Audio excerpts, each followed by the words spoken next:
प्रश्नकाल श्री विपिन जैन जी। विपिन जी, प्रश्न क्रमांक 208। माननीय मंत्री जी, उत्तर पटल पर रखा है। विपिन जी पूरक प्रश्न करें।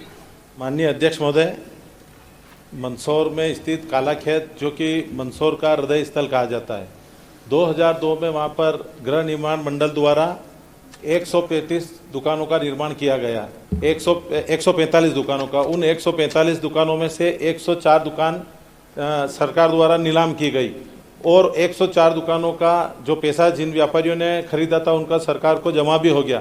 उसके बावजूद वहां पर एक विशेष समुदाय द्वारा झोपड़ियां बनाकर रहते हैं और उनकी दुकानों के सामने झोपड़ियां बना रखी और 20 से 25 दुकानों पे उनने कब्जा कर रखा और 20 से 22 साल हो गए। ये समस्या तहस की जैसी की तैसी आज भी खड़ी है।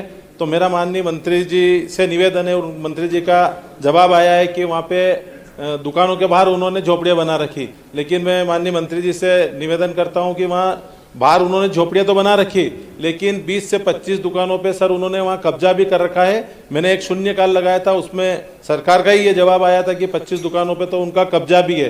तो मेरा आपसे निवेदन है कि वो जो समुदाय वहाँ रहता है उनको हम कहीं भी अन्य जगह दे दें, उनको पट्टे दे दें, प्रधानमंत्री आवास में मकान दे दें। और जिन लोगों ने वहाँ पे वो दुकान खरीदी उनकी क्या गलती है? विपिन जी प्रश्न तो करो। तो मेरा माननीय अध्यक्ष महोदय आपके माध्यम से निवेदन है माननीय मंत्री जी से कि एक तो दुकानों पे कब्जा है, वो कब्जा मुक्त कराया जाए। दूसरा, वो समुदाय जो वहाँ रह रहा है उनको कहीं भी पट्टे दे के मकान दे दिए जाए ताकि वहाँ वो दुकानदार अपना व्यापार व्यवसाय कर सकते हैं। और ये 22 साल से और मंदसौर का हृदय स्थल और इसके आसपास 1000 दुकान।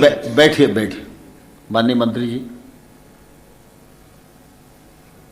अध्यक्ष महोदय, मैं इसकी वस्तुस्थिति से सदन को अवगत कराना चाहता हूं आपकी अनुमति से। अध्यक्ष महोदय, ये बात सही है, कालाखेत शॉपिंग कॉम्प्लेक्स शिक्षा विभाग की ज़मीन है, शिक्षा विभाग के स्वामित्व की ज़मीन है। शिक्षा विभाग ने हाउसिंग बोर्ड को एजेंसी दिया बनाने के लिए। ये बात भी सही है अध्यक्ष महोदय कि वहाँ पर दुकानों के सामने कुछ अतिक्रमण हुआ है, कुछ दुकानों के अंदर भी हुआ होगा।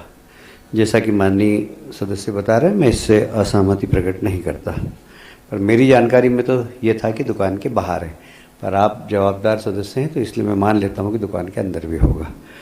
अध्यक्ष महोदय, ये राजस्थान की अनुसूचित जनजाति के लोग हैं वहाँ सारे की सारे, और मेरी कलेक्टर से रात को बात हुई थी तो उन्होंने कहा कि मैंने उनको कहा कि आप इनको वैकल्पिक स्थान दीजिए। तो उस पर थोड़ी सी प्रॉब्लम ये आ रही है कि उनके पास अभी रेजिडेंशियल के लिए कुछ प्रमाण भी नहीं है। तो हमने कहा कि इसका कुछ भी विकल्प निकालिए और इनको प्रधानमंत्री आवास के मकान उपलब्ध कराइए। अध्यक्ष महोदय, इसमें थोड़ा समय लगेगा और अभी इस पे एकदम कार्रवाई करना बरसात के दिन में बहुत मुश्किल है। हमारे माननीय लोकप्रिय मुख्यमंत्री डॉक्टर मोहन यादव जी का निर्देश है कि अभी बरसात में कहीं पर भी आवासीय स्थलों पर किसी भी प्रकार का अतिक्रमण नहीं हटाया जाए। तो हम बरसात के बाद इसके ऊपर विचार करेंगे अध्यक्ष महोदय।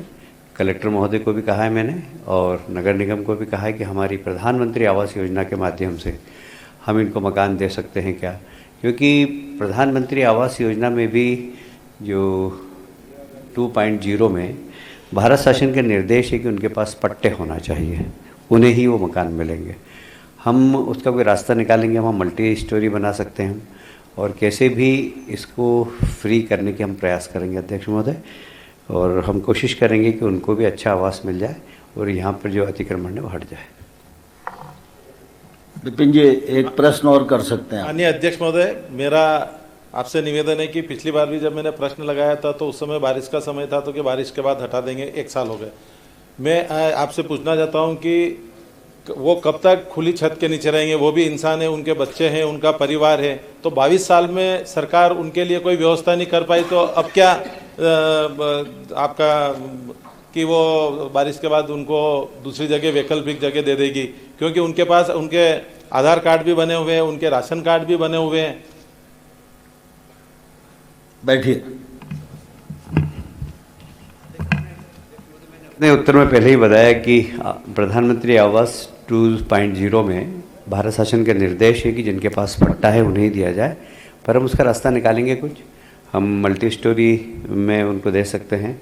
इस प्रकार के जो भूमिहीन लोग हैं जिनके पास पट्टा नहीं है और सरकार उनको पट्टा भी नहीं दे सकती, तो इनको कुछ व्यवस्था करेंगे। मैंने कलेक्टर को भी कहा है, नगर निगम आयुक्त को भी कहा है कि निश्चित रूप से ये एक अतिक्रमण तो है और उससे वहाँ पर जो लोग दुकान के मालिक हैं वो परेशान हैं, और हम इसको बरसात के बाद इसके ऊपर कुछ कार्रवाई कर पाएंगे। पर जब तक वैकल्पिक व्यवस्था नहीं होगी तब तक उनको हटाया नहीं जा सकता। अध्यक्ष महोदय, बहुत गरीब लोग हैं। माननीय अध्यक्ष महोदय, मेरा माननीय मंत्री जी को एक सुझाव है कि कोई जमीन जो आपको लगता है नजूल की, उसको आबादी घोषित करा के वहाँ पे आप दे सकते हैं।